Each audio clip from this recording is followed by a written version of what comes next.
Lesson 9. This lesson is about World War II, but not about the entire World War II. It's only a few selected topics.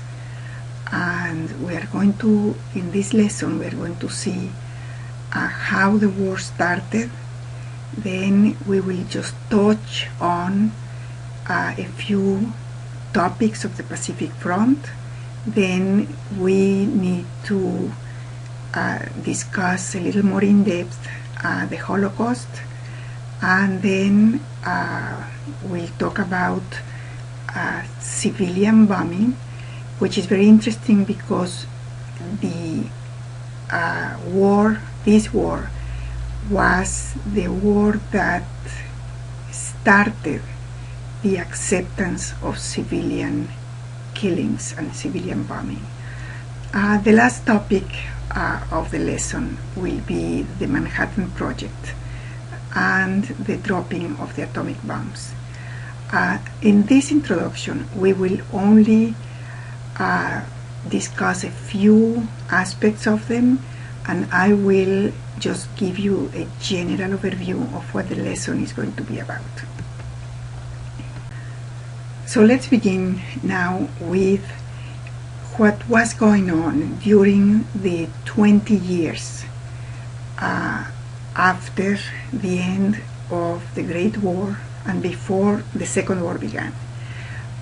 Many people, many historians today mention, and most historians are sure that as the years go by and as historians look at the 20th century, they are not going to talk about World War I and World War II.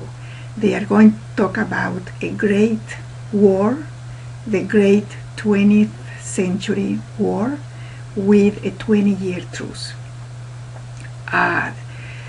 Because in reality, the war itself never ended.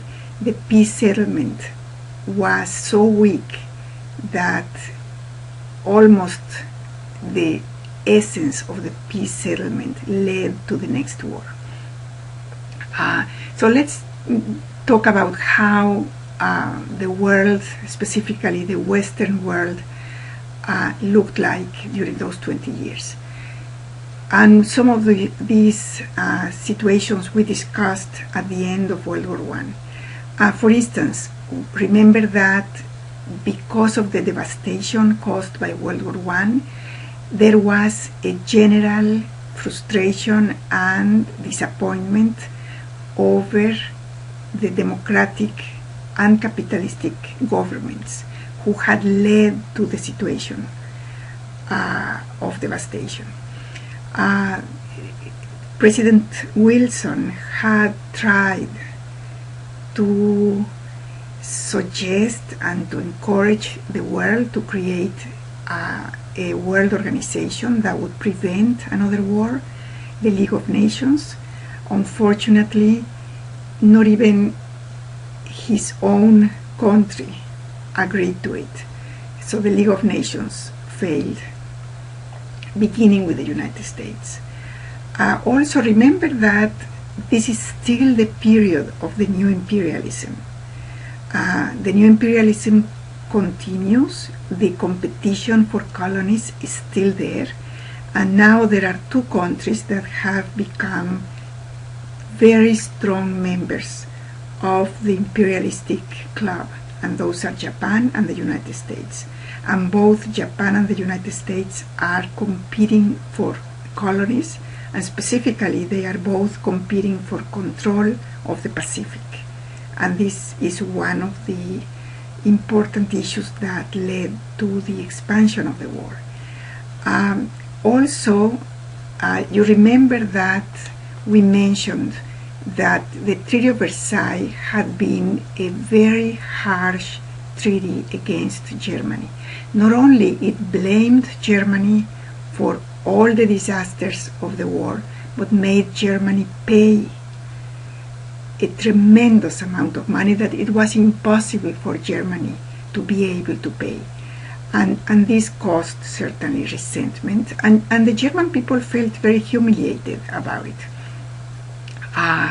Then came, that we also mentioned in the previous lesson, the Great Depression, and that added to all the previous problems.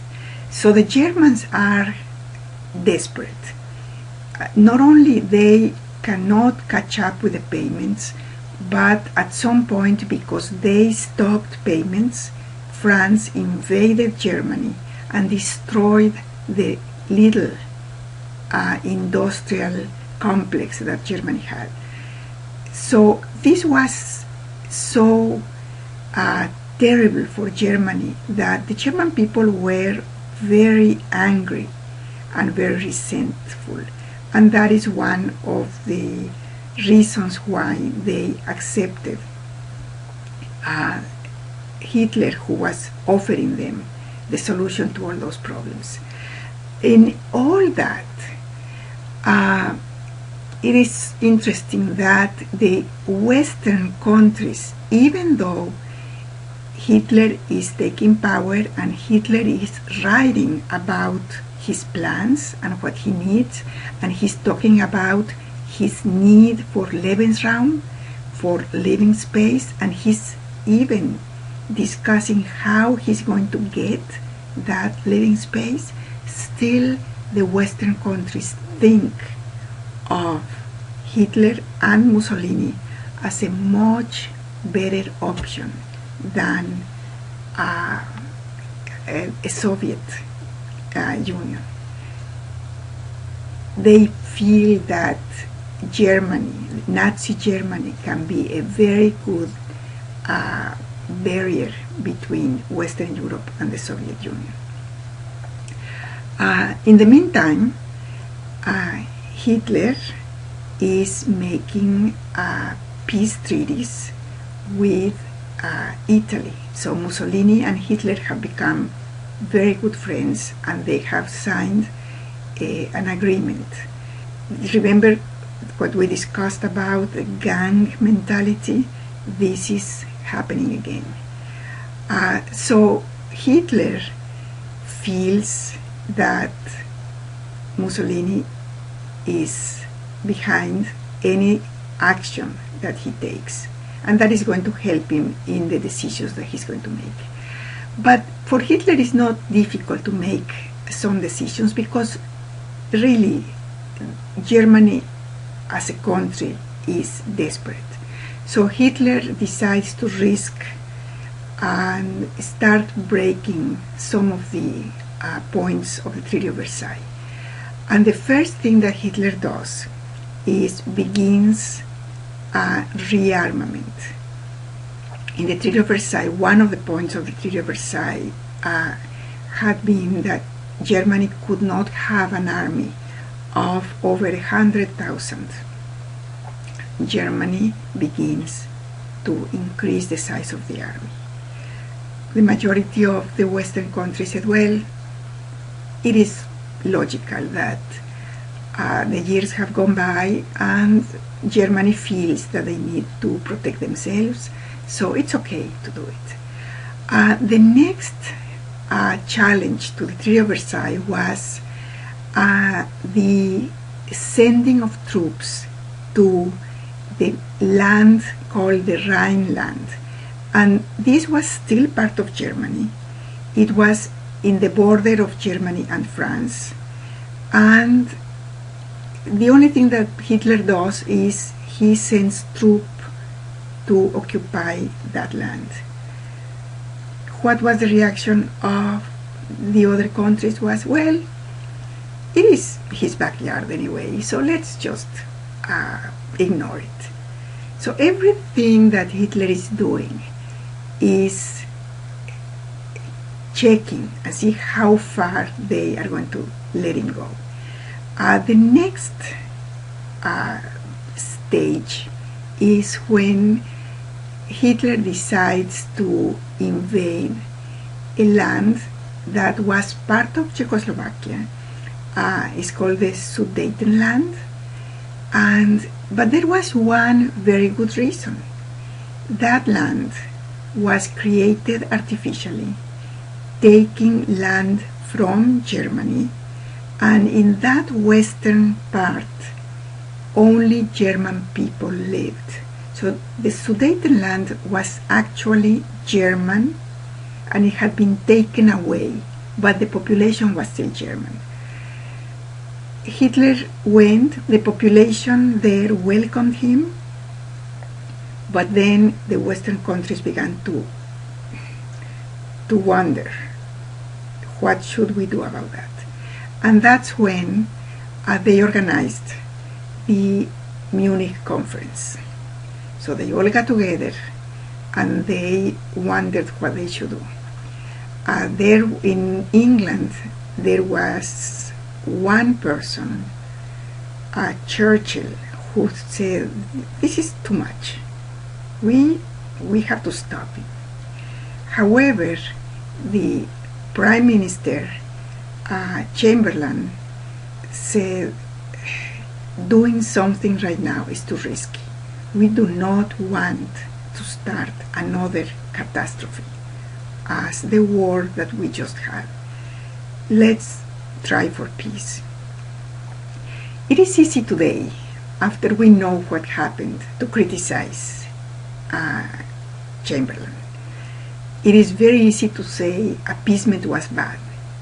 But if the outcome had been different, if they had been able to prevent the war, then our judgment also would have been different, and we would have said it was wonderful that Chamberlain decided to do that. But at the end of the Munich conference, Churchill said this was wrong, and Chamberlain said, we have achieved peace for our time. He was very proud, and he thought that that had been the right decision. And no one could know what was going to happen. What we know today is that after that, Hitler continued his expansion, and when he did the next move, the invasion of Poland, then England and France declared war, and that's how war began in the Western Front. Now, I would like to spend some time discussing the situation in the Pacific Front. So the first thing that we need to remember is Japan is a very little island. Well, it's very little territory, several islands, and at this time, during the late 19th century, early 20th century, Japan, the population in Japan is increasing tremendously. And it's very difficult for the Japanese people to live there because they don't have so many raw materials. So this has, just that is a very difficult condition for Japan. Japan had been industrializing. Remember, Japan had been also increasing its military. The military leaders are taking too much control of Japan, and the emperor has become more like a figurehead and doesn't have any, Hirohito doesn't have that much control. And at the same time, Japan has been following the movement of the new imperialism, and we discussed that previously. Japan has become a member of the imperialistic club, and what that means is Japan feels and reasons that if all the other countries that have been industrialized are conquering and have colonies, there is no reason why Japan should not do that. And how far and where should Japan look for colonies? In the places close to Japan. And Japan begins to expand in the Pacific. The problem for Japan is that the United States, also after 1898, has try to expand also into the Pacific. The United States has taken Guam, has taken the Philippines, and is not interested in allowing anybody else to have any sphere of influence in the Pacific. However, Japan thinks, well, the United States issued very clearly the Monroe Doctrine, and the Monroe Doctrine told all the other countries, leave the American continent to us. You do not interfere with the American continent. And the other countries respected that. So Japan is interested in a Monroe Doctrine for Japan. A Monroe Doctrine in which Japan is going to tell the others, leave Asia alone. Asia is for us. Can you see what the situation is? So the competition between the United States and Japan has been established. And in the meantime, Japan has been fighting wars, and it has won the wars. First against Russia. Remember in 1905, the Russo-Japanese War, against China, and Japan has been winning. So Japan is at the time when it's powerful militarily and feels the right to have some sphere of influence in the Pacific. During all this time, Japan keeps expanding, and at some point the United States says stop it, and Japan doesn't want to stop. So the United States issued an embargo against Japan. Look at this. U.S. cut of sales of iron and oil needed by Japan to survive. This is not a matter of, well, we can do without. This was, we cannot survive without it.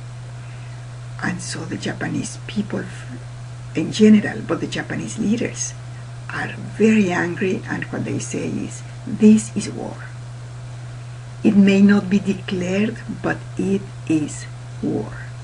And that is the situation when they try to start talks, and the talks are not leading anywhere, and that's when the Japanese leaders say, well, before they attack us, we will do a preemptive attack.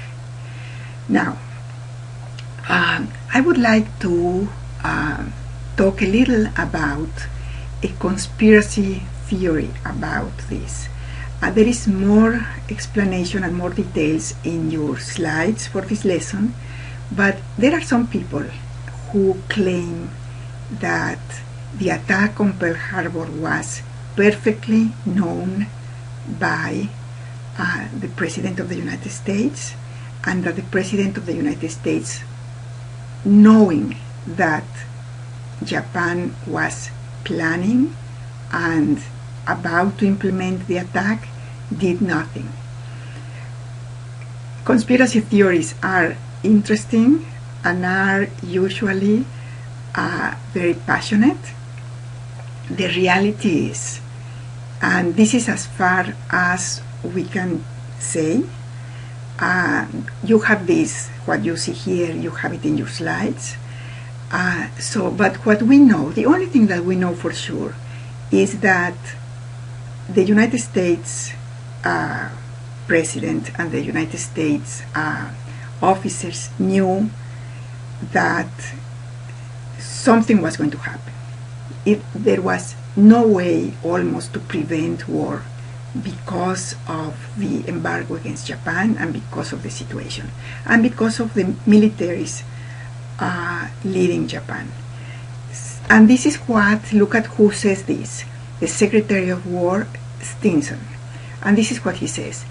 FDR asked, the question was how we should maneuver them into the position of firing the first shot without too much danger to ourselves. In other words, yes, there is going to be war, but we want to show the world and to show the American people that we are not the aggressors, that Japan is the aggressor, and that is going to give us a very good reason to declare war. And this is what Stinson says. In spite of the risk involved, however, in letting the Japanese fire the first shot, we realized that in order to have the full support of the American people, it was desirable to make sure that the Japanese be the ones to do this, so that there should remain no doubt in anyone's mind as to who were the aggressors. So this is what we know. We also know that the president sent a telegram to MacArthur telling him that an attack was coming at any moment. And here is what he said in the telegram. If hostilities cannot be avoided, the United States desires that Japan commit the first overt act. So this is what the American government wanted. Now, look at what the president says. This policy should not, repeat, not be construed as restricting you to a course of action that might put in danger your defense. But see, there is some contradiction there, because yes, we do want Japan to be the aggressor. We do want Japan to start the attack, but do whatever you can to defend yourself. So this is why conspiracy theorists say what they say. But this is what I'm showing you here is really the only information that we have about what was happening. We also know that they were expecting an attack, and that they knew that they had reached a point in the relations that there was no possibility of finding a solution. So let's leave then the Pacific Front for a while, and I just want to mention and remind you the importance of studying the Holocaust. It is very sad. It is something that bothers us to discuss, but it's something that we need to talk about. And most people know about the concentration camps. Most people know about the gas chambers, and also know about when the war was finally won, how both the Soviets and the Americans moved into the regions where the concentration camps were, and they found these tremendous amounts of either dying people or dead people. What not many people know is that the death camps, the gas chambers, were not the beginning of what was called the final solution. There was something before that was called the Einsatzgruppen. And this was actually the first project that they had to eliminate all these people, mainly Jews. But as we said before, Jews, homosexuals, gypsies, and any opposition. What was the Einsatzgruppen? Well, it was another killing method, which was, look at what it says here, mobile killing units. They would go to places, they would line all the people they want to kill, and they kill them, and they place them by a ditch, and then as they kill them, the bodies go into the ditch, and then they cover those bodies. And this is what they were doing. Why did they stop that? Practical reasons. Because it was not fast enough. And that's when they started doing the concentration camps. It is something that is so hard for us to even think about. But we need to discuss and we need to look into the details. So I'm going to let you analyze more details and see how it really happened. And we are getting closer to the end of this introduction, and I would like to also encourage you to read. There are many documents, many web links in this lesson about the international agreement on civilian bombing. For us today, when we hear that a city was bombarded, that bombs were dropped on a city, it doesn't make us shocked. You may have been too young to remember, but when the war against Iraq started, one of the first events of that war was the bombing of Baghdad, of the city. And it was bombs and bombs and bombs dropped on the city. And I don't remember, this was about, maybe 10 years ago, 12 years ago. I don't remember the people in the United States being shocked. It was just part of war. But before World War II, civilian bombing was something that was not accepted, was totally condemned by the international community. It was something that was considered barbaric and that no one would accept as done by civilized people. In fact, at the beginning of World War II, when Germany started the Blitz against England, it was total condemnation by the world. So what happened?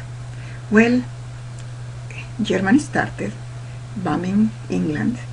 England retaliated, bombing German cities, and as the months and years went by, the bombing became totally acceptable. Not by the United States, though. It was still not just the idea of going and killing massively the people who lived in a city was not accepted. So when finally the United States declared war on Japan and then joined in the big war, the question was, how are we going to contribute to the war effort and to England's effort if England is bombing the German cities? So the United States government made a very interesting arrangement. Well, we do not want to kill the people. So we want to go during the day so we see what we are bombing and we target only military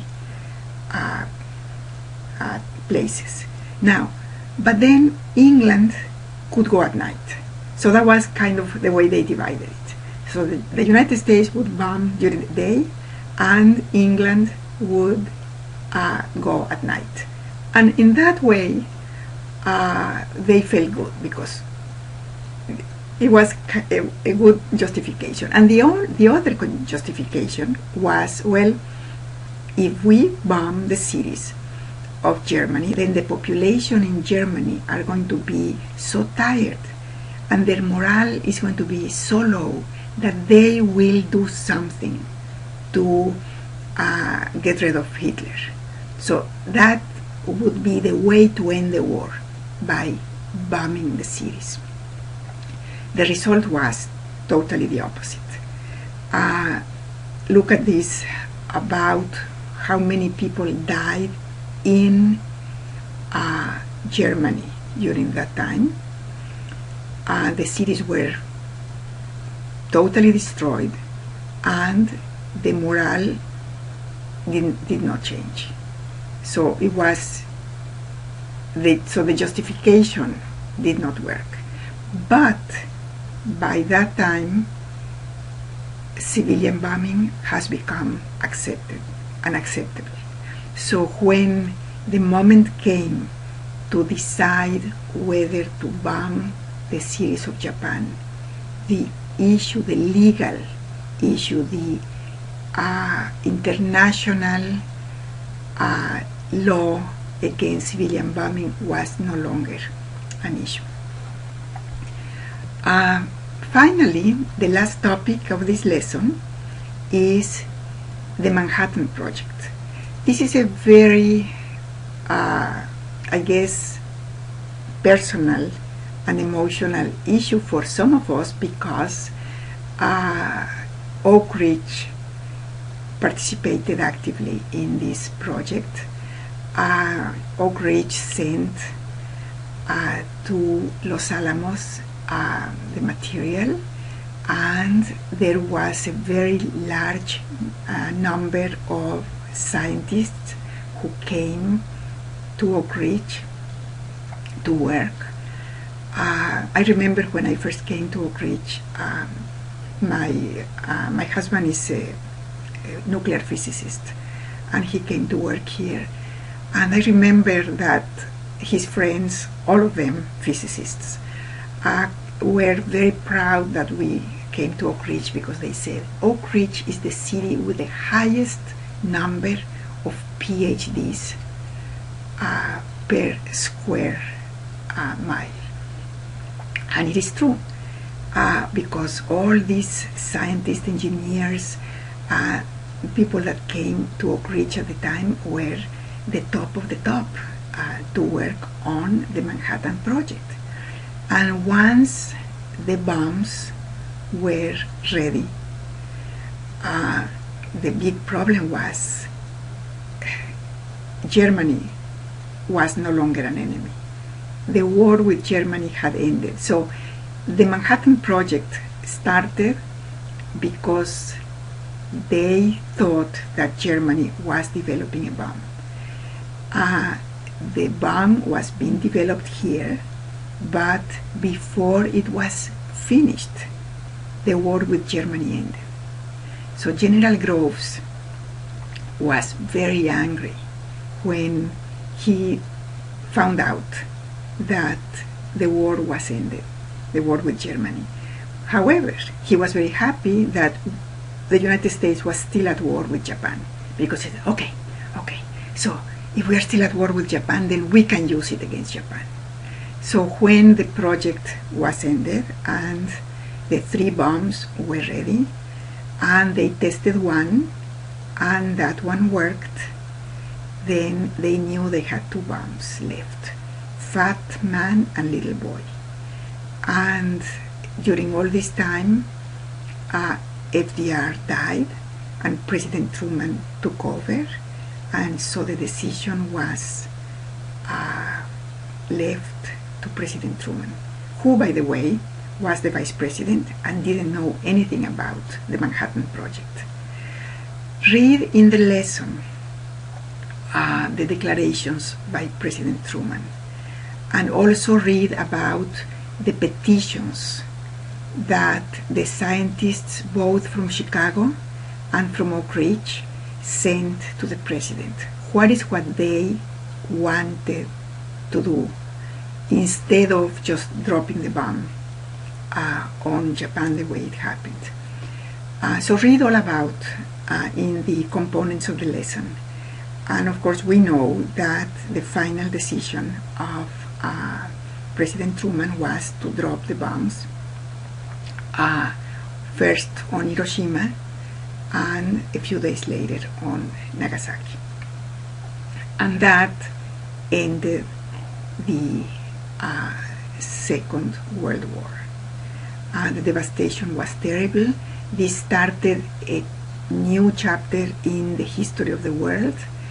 The nuclear era started.